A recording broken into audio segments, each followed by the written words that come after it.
Ang Narzo 50 Pro 5G ay talagang sulit na sulit ngayong 2023. Hindi lang sa astig nitong specs, kundi dahil rin sa sobrang mura nito ngayon. Sa kasalukuyan, 8,500 lang ito sa online at pwede pang maging 7,300 kapag ginamitan mo ng voucher. Kung ang budget mo para sa isang phone ay nasa 7,000 hanggang 8,000, wala nang masusulit pa dito sa Narzo 50 Pro 5G. Dati 16,000 ang SRP ng phone na ito, pero ngayon may discount na lagpas 50%.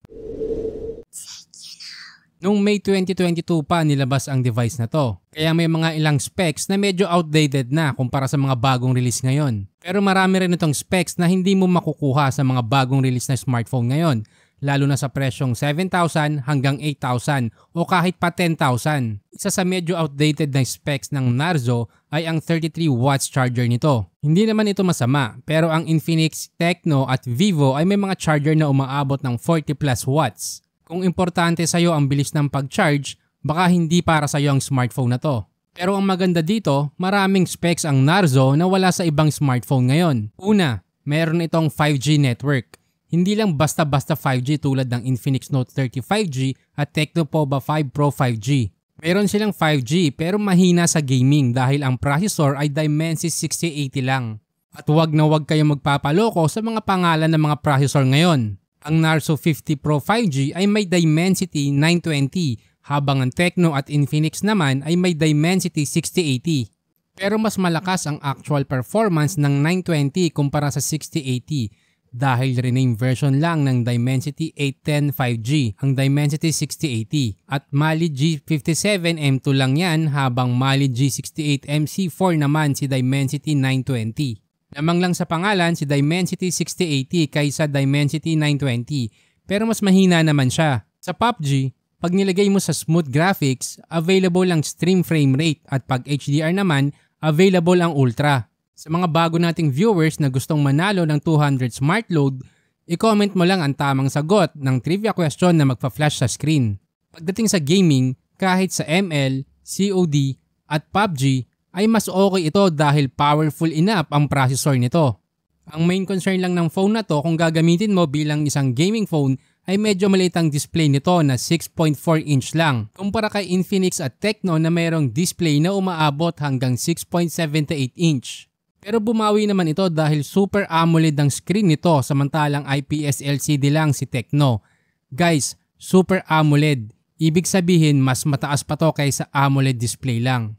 Isa pang outdated dito ay ang kanyang refresh rate na umaabot lang hanggang 90Hz samantalang umaabot naman hanggang 120Hz ang Infinix. Hindi ko alam kung big deal para sa'yo ang mga kakulangan niya pagdating sa display.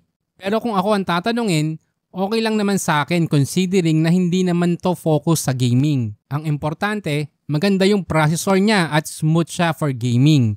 Ang pagkakaalam ko, si ML pa lang din ang game na may 120 FPS. Kumpara sa ibang smartphone ngayon, dinadaan nila sa design para maging gaming phone pero mahina naman talaga sila pagdating sa gaming. Android 12 lang ang Narzo 50 Pro out of the box. Pero available na rin ang Android 13 update para dito kapag nakakonect sa internet. Hindi ko sure kung ilang Android update ang aabutin nito, pero hindi rin agad ito maluluma dahil malakas nga ang processor. Baka maging 5,000 pesos na lang to pag binili mo ng second hand, pero hindi ka makakabili ng brand new smartphone worth 5,000 na may ganitong specs.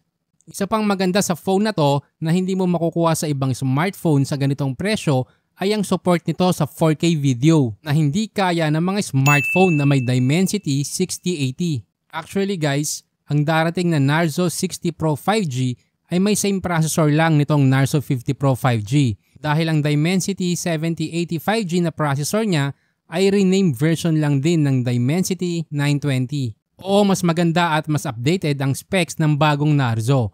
At ang mga kulang dito sa Narzo 50 Pro 5G ay nandun sa bagong Narzo 60 Pro 5G. Pero same performance pa rin sila pagdating sa gaming. Ang main camera nito ay may 48 megapixel at sa tingin ko ay okay pa rin ito. Maganda pa rin at malinis ang picture quality ng Narzo. Meron itong 8 megapixel ultra-wide na sobrang bihira na natin makita sa mga bagong release na smartphone ngayon lalo na sa ganitong presyo. Dapat ang smartphone din ay hindi lalagpas ng 43 degrees Celsius pag ginagamit o naglalaro dito dahil ito yung safe zone. Sa paglalaro ko ng halos isang oras, Umabot lang ang temperature nito ng 40 degrees sa harap at 39 degrees sa likod na pasok pa rin sa safe limit. Kaya kung ikaw ay naghahanap lamang ng smartphone na pang araw-araw, ang phone na to ay napaka-perpekto na kumpara sa ibang smartphone na may ganitong presyo. Hindi ko lang alam kung magiging mas mababa pa ang presyo nito sa mga susunod na buwan, ngunit sa ngayon, ito na ang pinakamurang presyo ng Narzo 50 Pro 5G. Para sa ibang alternative, just click here.